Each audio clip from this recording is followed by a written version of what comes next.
Foundations of Amateur Radio. Over the years, I've talked about different ways of using our license to transmit. I've discussed things like modes, such as voice, AM, FM, and SSB, and digital modes like FT8, Whisper, RTTY, FreeDV, Hellschreiber, Olivia, and even Morse code. Recently, it occurred to me that there is something odd about how we do this as a community. Now that I've realized this, it's hard to unsee. Let me see if I can get you to the same place of wonder. Why is it that we as amateurs only use one such mode at a time? Let me say that again. With all the modes we have available to us, why do we only use one mode at a time? Why do we get our brain into the mindset of one activity, stop doing that in order to move to another mode? It's weird. Amateur radio is what's called frequency agile. What I mean by that is we are not restricted to a fixed number of channels like most, if not all, other radio users.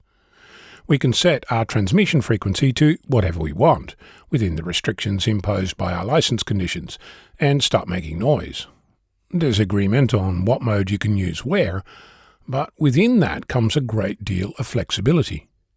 We have the ability to find each other, call CQ, and if the band is open and your station is transmitting a signal, the chance is good that someone somewhere on planet Earth will respond.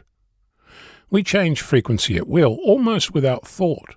But why don't we do this with modes?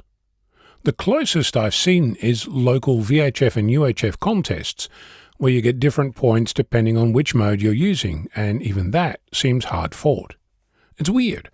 We have an increasing range of software-defined radios, or SDR, where your voice or incoming text can be transformed to a different mode at the touch of a button, but we rarely, if ever, use this ability. In case you're thinking that the restriction relates to the availability of SDR in the average amateur radio shack, most amateur modes fit within a normal audio stream, and that same flexibility could be applied to the vast majority of transmitters scattered around the globe. But to my knowledge, it isn't. Why is that? Better still, what can we do about it?